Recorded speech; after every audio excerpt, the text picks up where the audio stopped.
জিদ্দাকে open অপমান করবে SVF, জিদ্দাকে open অন্যায় করবে জিদ্দার সাথে বাংলা ফিল্ম ইন্ডাস্ট্রি।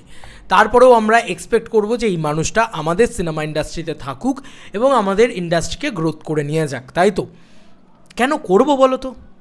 মানে এই যে দুঃখ পেয়ে কষ্ট পেয়ে বলি যে জিদ্দা তুমি বলিউডে চলে যেও না, পুরোপুরি আমাদের বাংলাতেও কিছু কাজকর্ম করো, এই কথাটা যখন বলি তখন ব্যাক অফ দ্য মাইন্ড মনেও হয় জানো তো যে মানুষটা পেয়েছেটা কি কি পেয়েছে আমাদের বাংলা ফিল্ম ইন্ডাস্ট্রি থেকে? মোস্ট আন্ডাররেটেড সুপারস্টার একজন, কি পেয়েছে? বেসিক সম্মানটুকু পায়নি মানুষটা। এই মানুষটা যতটা ট্যালেন্টেড, এই মানুষটা সেই সম্মানটাই পেল না।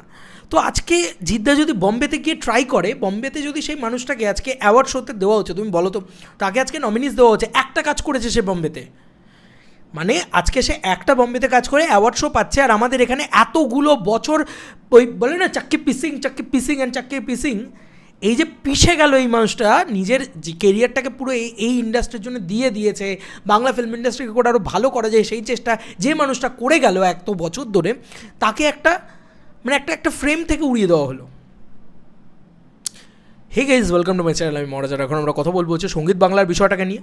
দেখো, আমার যতটা ভালো লেগেছে দেবদার বিষয়টাকে নিয়ে, যে মহেন্দ্র সোনি নিজে করে পোস্ট করছে যে নতুন লোগোটা যখন এসছে, দিনভর হুল্লোড়, এগুলো তো আমাদের ছোটোবেলা, এগুলো তো নস্টালজিয়া। তো সেখানে কী করে তোকে বলবো গানটা বাজছে ইত্যাদি বাজছে। আমি মানছি যে সঙ্গীত বাংলাতে দেবদার গান বেশি বাজতো, সেটা ঠিক আছে, সঙ্গীত বাংলাতে জিদ্দার গান কম বাজতো, কিন্তু ওয়ান্স আপন এ টাইম জিদ্দাই তো সঙ্গীত বাংলার জন্য ধরে রেখেছিলো। দেখো, প্রত্যেকটা হিরোর একটা টাইম স্প্যান হয়, যে টাইমে অন্য কেউ সেই টাইমে তার উপরে যেতে পারে না।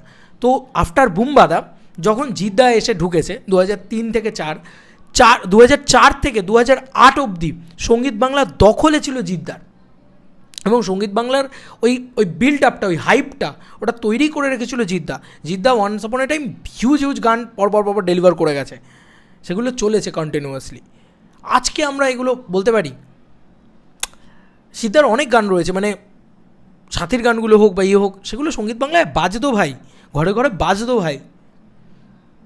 আর ছেড়ে দাও না, আওয়ারা বাজতো না, জিদ্দার কি গান বাজেনি কোনো? জিদ্দার পাওয়ারের গান বা ইত্যাদি এরকম অনেক গানই তো বেজেছে সঙ্গীত বাংলাতে। একেবারে একটা সুপারস্টারকে তুমি মাথায় তুলে নিয়ে নাচছো দেবদাকে, আর আরেকটা সুপারস্টারকে তুমি উড়িয়ে দিচ্ছ। আমি নিজে দেবদার ভক্ত, তোমরা সবাই জানো, আমার খুব পছন্দের মানুষ দেবদা, আমি জিদ্দাকেও খুব পছন্দ করি। এর মধ্যেখানে দাঁড়িয়েও আমি এই কথাটা বলছি যে আমার কিন্তু খুব খারাপ লেগেছে, জানো তো, এটা প্রচণ্ড খারাপ লেগেছে। এটা আমার মানে এইখানে দিলসে এসে খারাপ লেগেছে যে একটা সুপারস্টারকে নিয়ে মাথায় তুলে নাচবো, বাকি আরেকজনকে আমি ফেলে দেবো, এটা তো ঠিক না।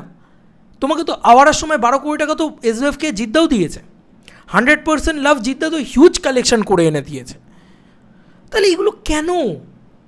আমার তো এটাই বক্তব্য যে এগুলো কেন হলো জিদ্দার সাথে।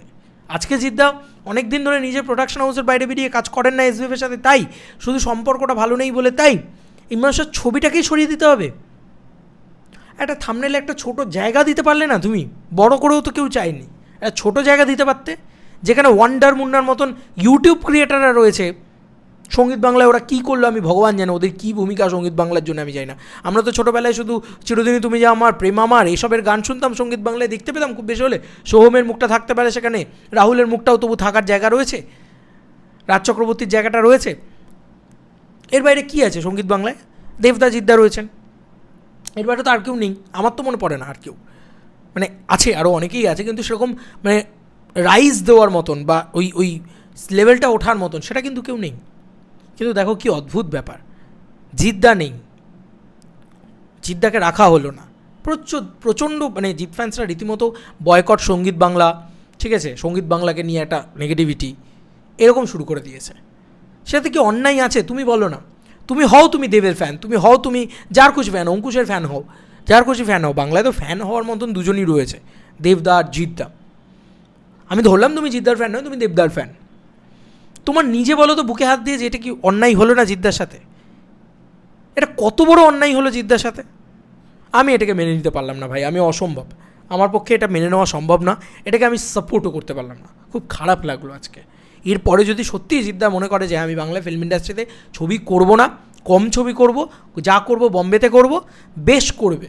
কারণ বম্বেতে গেলে মানুষটা অন্তত, শোনো ভাই, সম্মানটা পয়সা দিয়ে কিনতে পাওয়া যায় না, সম্মানটা প্রয়োজন। একটা বাংলার অন্যতম বড় সুপারস্টার যে আজকে প্যান ইন্ডিয়া দাপিয়ে বেড়াচ্ছেন, তার একটা কোনো ফেস নেই, তার একটা কোনো ছবি নেই, সঙ্গীত বাংলায়, অথচ তার গান ব্যবহার করা হয়, তার গান চালানো হয়। সেখানে কি ইউটিউবার, ক্রিয়েটার যা নয় তাই যার পেরেছে ছবি ঢুকিয়ে দিয়েছে। খারাপ লেগেছে, ওই ফ্রেমটা দেখে আমার খুব বিরক্ত লেগেছে।